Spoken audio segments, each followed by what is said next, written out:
sayyidil mursalin sayyidina wa maulana Muhammadin wa ala alihi wa sahbihi ajma'in. Faqala rabbi shrah li sadri wa yassir li amri wahlul 'uqdatam min lisani yafqahu qawli, amma ba'du. Hadratul muhtaramin, para tuan guru, para asatidz yang sama-sama kita hormati muliakan, dani-dani para tokoh agama, tokoh masyarakat, dani-dani para pejabat di lingkungan dinas pendidikan, Al-Mukarram Ketua PGRI serta seluruh jajaran yang mewakili dinas pendidikan, juga yang berkesempatan hadir dalam kesempatan ini yang kita hormati muliakan. Ringkasnya, ayyuhal hudurul hadirin wal hadirat, para pengantar jenazah hafizakumullah. Dawab pertama pengiring mengaturkan puji syukur kehadirat Allah Subhanahu wa taala. Saya sampun bepaije kesehatan, kesempatan bagi kita yang masih hidup hari ini untuk insya Allah menambah kebaikan. Ini salah satu dari hakul muslim alal muslim, hak seorang muslim kepada muslim lainnya. Wa idza mata fattabi'uhu malik nabi. Kalau saudara sama muslimmu mati, meninggal, maka antarkan jenazahnya.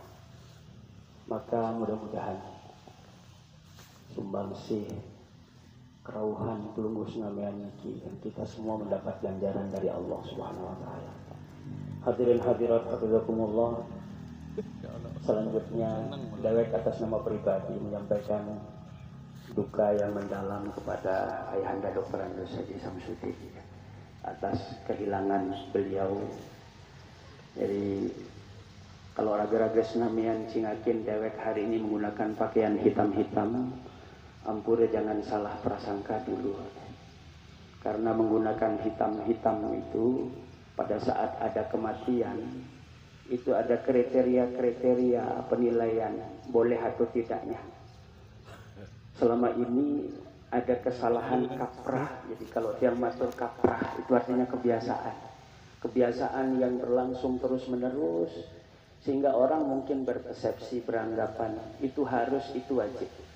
Tatkala dia mengatakan wajib menggunakan hitam-hitam untuk melaksanakan takziah, maka itu hukumnya haram. Eling-eling. Karena ada kebiasaan terutama ibu-ibu di perkotaan, serning sakadu bereng-bereng doang, lamun lumbar ngelayat. Itu kalau diniatkan untuk bela sungkawa, hukumnya haram, kata ulama Syafi'i sebagian. Ada ulama-ulama yang mengatakan makruh tahrim. Jadi makruh ini ada dua macam, ada yang tanzih, ada yang tahrim. Kalau yang tanzih makruhnya itu yang khilaful aula, menyalahi kebiasaan, misal ngenem nganjang makruh tanzih ya. Kemudian bekak kena mengambil makanan isi tangan kiri, itu makruh tanzih. Nah ini makruh yang hampir saja haram kalau menggunakan hitam-hitam. Tetapi tidak berlaku untuk ndek dia niat saget marak tiang niki enggak entais pakaian kerja. Lalu saya pakai hitam-hitam niki jak ndek makruh tahrim larinya. Boleh-boleh saja atau memang karena kebiasaan dewek lebih suka menggunakan pakaian yang hitam-hitam. Niki ndek lantaran takziah doang, lebih suka menggunakan yang gelap-gelap. Ada pedasan buat potek tinggi. Pure tanah. Jadi ini sedikit yang selanjutnya kepada ahlul musibah. Saaran musibah ciptakan kita semua. Ada riwayat mengatakan 50.000 tahun sebelum penciptaan semesta itu, segala apa yang akan terjadi itu sudah Allah tulis di dalam lauhil mahfuznya. Adit sak maklum, adit sandek prasih ya. Maka kalaupun kita berduka kemudian menangis, kawat boleh-boleh saja. Rasulullah Shallallahu Alaihi Wasallam di dalam satu kesempatan ketika lamun yang di sisi pemakaman sahabat Sayyidina Sa'id bin Abi Waqqas. Sa'id bin Abi Waqqas itu kesanakan si Sayyidina Sa'ad bin Abi Waqqas. Kalau Sa'ad bin Abi Waqqas itu dimakamkan di Cina, beliau di Guangdong itu pada zaman Sayyidina Utsman, beliau sebagai panglima perang. Tapi Sa'id bin Abi Waqqas itu di Madinah dimakamkan. Konon beliau juga menitikkan air mata ketika putra beliau Sayyidina Ibrahim bin Rasulullah SAW meninggal dunia. Beliau pun diriwayatkan juga menitikkan bersermin. Lalu ada sahabat yang bertanya, ya Rasulullah, jati pelunggu bersermin niki. Sahabat-sahabat awalnya menyangka kita tidak boleh menangis kalau kena musibah. Lalu Rasulullah menjelaskan, Allah tidak akan menyiksa hambanya lantaran air mata. Dan dia siksa panjang si nenek lantaran air mata. Tapi lantaran ini sabda beliau, beliau menunjuk lisan beliau yang mulia. Beliau menunjuk lidahnya mencari kasarnya. Jadi apa maknanya ini? Mari menangis dengan sedih. Air mata itu adalah rahmat. Lagu sajang kebejanjam-janjam niki sandit kanggo tiang mara orat sandit terima segala takdir Allah Subhanahu wa taala. Menggah Allah taala lamun tundek terima takdir. Bahkan di dalam satu hadis qudsi Allah berfirman di situ, bagi mereka yang tidak ridho dengan segala takdir, bagi mereka yang tidak sabar dengan segala musibah itu, kemanikan subul dari bawah kolong langit Allah ini, kemudian mencari Tuhan selain Allah, fal yakhruj min tahti samai wal yatlub rabban siwa. Subul dari bawah kolong langit itu, keluar kalian dan cari Tuhan selain aku. Mau bebait atau tak mau nenek selain Allah Ta'ala yang maha segala-galanya itu. Oleh karena itu dawat para ahlul musibah, ini adalah ujian iman. Jadi jangan mengira ketika kita menyatakan diri beriman kemudian tidak diuji oleh Allah. Guru-guru, bapak-bapak guru kita banyak yang hadir di sini. Kalau murid hendak naik kelas, pastilah dia harus ujian dulu. Denara istilah naik langsung diberi ujian semester dan lain sebagainya. Itu analognya, itu perumpamaannya. Ya. Jadi lamun terlulus jak siri atas derajat niki.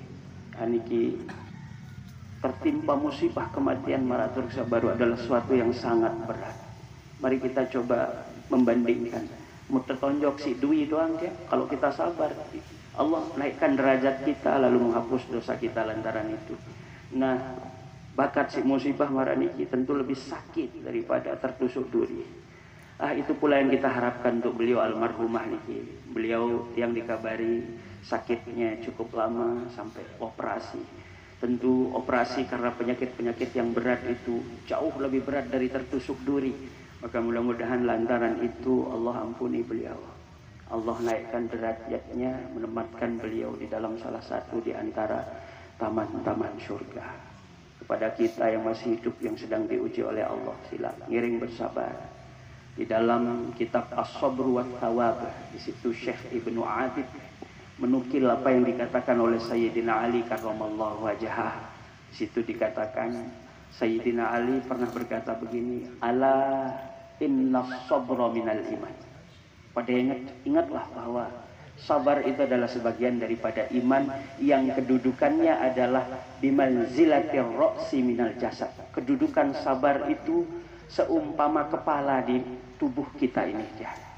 Jadi keruan awak lamun dinarak ulu niki ya sia-sia. Dia tidak akan bisa melakukan apa-apa. Kemudian di kitab itu dijelaskan summa rafa'ahu sautah. Kemudian Sayyidina Ali mengangkat suaranya faqala. Artinya beliau berkata lebih keras lagi faqala ala innahu la imana liman la sabara lahu. Ketahuilah, ada yang pada tahu, ada yang pada ingat bahwa tidak sempurna iman seseorang kalau dia tidak bersabar. Ngiring petulak niki jawab pujian Allah Ta'ala. Niki sapaling sholat. Maka mudah-mudahan kerauhan pelunggum senamian ini adalah menjadi satu bukti kesaksian bahwa beliau almarhumah ibunda kita ini adalah orang baik. Lagu nunas penegasan menjadi takziah kita kepada ahlul musibah. Sholah almarhumah ini. Alhamdulillah wa syukrulillah. Ma min muslimin yamutu wa yashhadu lahu arba'atun min jiranihil adnain annahu la ya'lamu minhu illa khairan illa qala Allah Ta'ala qabiltu qawlakum wa ghafartu lahu ma la ta'lamun. Seorang muslim itu kalau meninggal, kemudian ada tetangga dekatnya 4 orang saja menyaksikan kebaikannya, bersaksi bahwa yang meninggal itu baik. Padahal belum tentu baik keseluruhan. Tetapi yang bersaksi itu tidak tahu. Annahum la ya'lamuna minhu illa khairan. Mereka itu tidak tahu selain kebaikan yang ada pada mayit itu. Kemudian mereka bersaksi. Demi tertunasin si para kiai, kuburan lunasannya solah-solah kata semuanya. Allah menjawab, qabiltu qaulakum wa ghafartu lahu ma la ta'lamun.